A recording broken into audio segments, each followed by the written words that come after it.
കിച്ചണിലേക്ക് എല്ലാവർക്കും സ്വാഗതം. ഇന്ന് ഞാനിവിടെ ഉണ്ടാക്കിയിട്ടുള്ളത് ചിക്കു ഷേക്കാണ്. നല്ല കട്ട പാലും പഴുത്ത ചിക്കു ഉണ്ടെങ്കിൽ പെട്ടെന്ന് തന്നെ നമുക്ക് ഇത് ഉണ്ടാക്കിയെടുക്കാൻ പറ്റും. നല്ല ടേസ്റ്റാണ് കേട്ടോ അത് കഴിക്കാനായിട്ട്. അപ്പോൾ നമുക്ക് അതെങ്ങനെ ഉണ്ടാക്കിയെന്ന് വീഡിയോ ഒന്ന് കണ്ടു നോക്കിയാലോ. ഇതിനായിട്ട് ഞാൻ സപ്പോട്ടയാണ് എടുത്ത് വെച്ചിട്ടുള്ളത്. സപ്പോട്ട നല്ല പഴുത്ത സപ്പോട്ടയായിട്ട് എടുക്കാൻ ശ്രദ്ധിക്കണം. പിന്നെ ഒരു ചെറിയ പാക്കറ്റ് ബൂസ്റ്റ്, പഞ്ചസാര, കപ്പലണ്ടി പൊടിച്ചതാണ്, ചെറുതായിട്ടൊന്ന് പൊടിച്ചെടുത്തിട്ടുണ്ട്. പിന്നെ പാല് കട്ടയാക്കിയിട്ടുള്ളതാണ്. ഇത് നല്ല കട്ടയായിട്ടിരിക്കുന്ന പാലാണ്.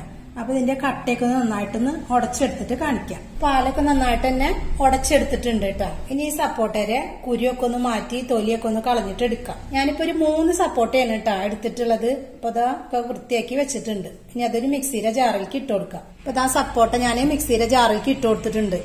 ഇനി പൊടിച്ച പാല് കുറേശ്ശെയായിട്ട് ഇട്ട് കൊടുക്കാം. ഇപ്പൊ പാല് മുഴുവനായിട്ടും ഇട്ട് കൊടുത്തിട്ടുണ്ട്. ഇനി ഇതിലേക്ക് പഞ്ചസാര 4 ടേബിൾ സ്പൂൺ ഇട്ട് കൊടുക്കുന്നുണ്ട്. മധുരം ഓരോരുത്തരുടെ ഇഷ്ടത്തിനനുസരിച്ച് കൂട്ടും കുറയ്ക്കുകയൊക്കെ ചെയ്യാട്ടോ. ഇനി എടുത്തു വെച്ച ഒരു പാക്കറ്റ് ബൂസ്റ്റ് ഇതിലേക്ക് ഇട്ട് കൊടുക്കാം. ഇനി വെള്ളമൊന്നും ചേർക്കാണ്ട് നല്ലോണം അടിച്ചെടുത്തിട്ട് കാണിക്കാം. അപ്പൊ ഇതാ ഞാൻ നന്നായിട്ട് തന്നെ അടിച്ചെടുത്തിട്ടുണ്ട്. ഇതിൽ ആ ബൂസ്റ്റ് കൂടി ചേർക്കുമ്പോഴാണ് നല്ല ടേസ്റ്റ് ഉണ്ടാവുക കേട്ടോ. അപ്പൊ ഇത് ഇനി ഒരു ഗ്ലാസ്സിലേക്ക് മാറ്റാം.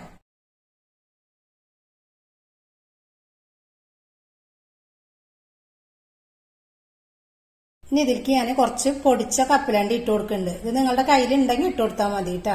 അതുപോലെ തന്നെ കുറച്ച് ബൂസ്റ്റ് ഇട്ട് കൊടുക്കുന്നുണ്ട്. ഇതൊക്കെ ഇട്ടാൽ ഒന്നും കൂടി നല്ലൊരു ടേസ്റ്റ് ഉണ്ടാവും. അപ്പൊ നമ്മുടെ ചിക്കു ഷേക്ക് ഒക്കെ ഇതാ റെഡി ആയിട്ടുണ്ട്. നല്ല ടേസ്റ്റാണ് ഇത് കഴിക്കാനായിട്ട്. അപ്പൊ നിങ്ങൾ ഇങ്ങനെ ഒന്നും ഉണ്ടാക്കിയിട്ടില്ലെങ്കിൽ എന്തായാലും ഒന്ന് ഉണ്ടാക്കി നോക്കണം. വീഡിയോ ഇഷ്ടമായാൽ ലൈക്ക് ചെയ്യുക, ഷെയർ ചെയ്യുക. അതുപോലെ തന്നെ സബ്സ്ക്രൈബ് ചെയ്യാത്തവരാണെങ്കിൽ ഒന്ന് സബ്സ്ക്രൈബ് ചെയ്യുക. താങ്ക്